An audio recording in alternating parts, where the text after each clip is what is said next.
Padre, bueno, se han convocado elecciones para el próximo 27 de abril. Hemos vivido todos el contexto luego de las elecciones presidenciales del pasado 28 de julio. Hace unas semanas hubo una convocatoria a las primeras elecciones de consultas por proyectos comunitarios y bueno, eh, conocemos un poco el contexto político en el que nos vamos desenvolviendo, los ánimos y desánimos que pueden haber frente a esta convocatoria para una fecha en la que los venezolanos estamos citados a elegir Asamblea Nacional, integrantes de la Asamblea Nacional y representantes de las gobernaciones y los consejos legislativos. ¿Cómo ir preparándonos? ¿Qué cosas tener en cuenta? ¿Qué cosas mirar de cara a esa convocatoria y especialmente en lo o con los elementos que definen nuestro contexto actual? Sí, bueno, suena quizás un poco a lugar común, pero lo primero es la propia reflexión personal. Eh, en la reflexión personal yo resaltaría un elemento que quizás no ha estado tan resaltado en oportunidades anteriores, que es la del inmediatismo, el cortoplacismo, que nuestras acciones, en este caso votar o no votar, puede quedar encerrado en un efecto inmediato que esperamos con justicia, desde luego. Eso no es puro invento, sino que, sin embargo, cobra cada vez más relevancia, a mi modo de ver, el que entendamos que nuestras acciones no tienen efectos, y sobre todo los efectos deseados de manera inmediata, que requieren, como se suele decir en este lenguaje instaurado en Venezuela hace mucho tiempo, el plan B. Pero yo prefiero hablar del derrotero de nuestras acciones. Esta es una oportunidad para que personalmente hablemos del derrotero. O sea, ¿qué pasa si voto? ¿Qué se sigue? ¿Me vinculo, no me vinculo? ¿Me acerco a la radio? ¿Me acerco al vecindario de saber qué es lo que está pasando aquí? ¿O voto y me voy para mi casa? O no voto y me quedo en mi casa. Creo que es un momento para que cada uno de nosotros tome esa decisión sabiendo que su efecto no es inmediato. Qué bueno sería que además de personalmente, las instituciones o más que las instituciones, los partidos políticos que quedan, tuvieran la capacidad o la decisión, mejor dicho, de ir casi que capilarmente por Venezuela. ¿Qué significa ir capilarmente? Bueno, tú acabas de hablar, está en el centro de tu ciudad, de Maracaibo. Bueno, no, pues Maracaibo ya el estado es muy grande y la ciudad es muy grande. Nuevamente, o sea, empezar de nuevo como que sí, bueno, pero con la conciencia de que esta oportunidad requiere del largo plazo. Requiere que yo incorpore a la reflexión política que la acción del voto no se acaba en el voto si no lo he pensado antes. Más en una situación como la nuestra ahora, que es una situación altamente conflictiva, con el país muy deteriorado. Y cuando hablo del país muy deteriorado es algo que también hay que volver a señalarlo, tratar de ser descriptivo lo más posible. El sistema educativo, el sistema de salud, los salarios, es decir, estamos hablando del venezolano que se monta en el autobús, en el carrito, en el metro.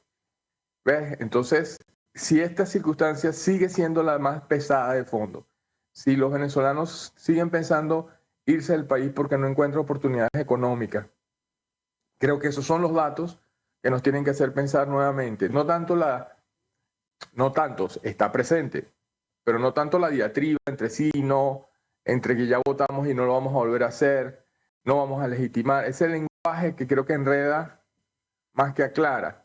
Entonces, repito, tomaría en cuenta ahora el largo plazo, medianos y largos plazos.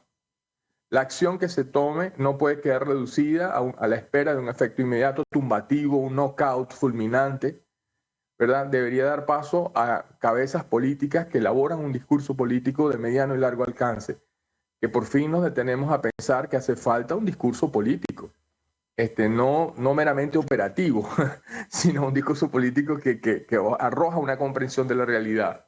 Y en ese sentido yo diría que, todos nosotros deberíamos pasar por esa reflexión, ir más allá de lo inmediato, de lo que esperamos que ocurra con razón, ¿verdad? Hay cansancio, como dices tú al principio, frustración, no vemos que esto no sé cuánto, pero como dice el Quijote, paciencia y barajar, o sea, otra vez. Y yo sé que eso no es fácil, supone un espíritu de fondo, supone estar apegado a la realidad.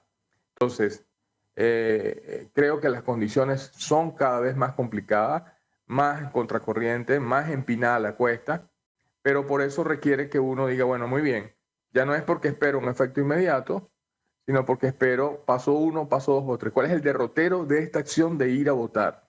Y una vez hecha esa reflexión personal, pasar a exigírsela a quienes hacen de dirigentes políticos. Sí, bueno, muy bien. ¿Cuál es el derrotero de esta acción? ¿Hacia dónde vamos con esto? No podemos continuar con la idea muy repetida en forma de consigna que las estrategias no se dicen, que no se, las negociaciones no se revelan. Es posible que mientras tú y yo hablamos haya gente pegada también en el teléfono hablando de cómo van a soltar a ojalá, ¿verdad?, un detenido, en fin, pero ¿para dónde vamos como venezolanos? Tú allá en Maracaibo y yo en Guayana, bueno, ahora estoy paso en Caracas, pero es importante que el discurso político arroje luces de cómo interpretamos este momento. Y ahí es a mí me parece que destacan las cabezas políticas, no unas cabezas meramente operativas. Ahora decimos tal cosa, ahora no lo decimos, ahora nos retiramos. Unas cabezas que hacen control de daños y no elaboran un discurso político de mediano y largo alcance. El voto es una acción que requiere marcarse ahora más que nunca en un discurso político de largo alcance, de mediano y largo alcance. Si algo hemos hecho en los últimos 25 años tan citados, es votar, y los mejores resultados que se han tenido ha sido votando.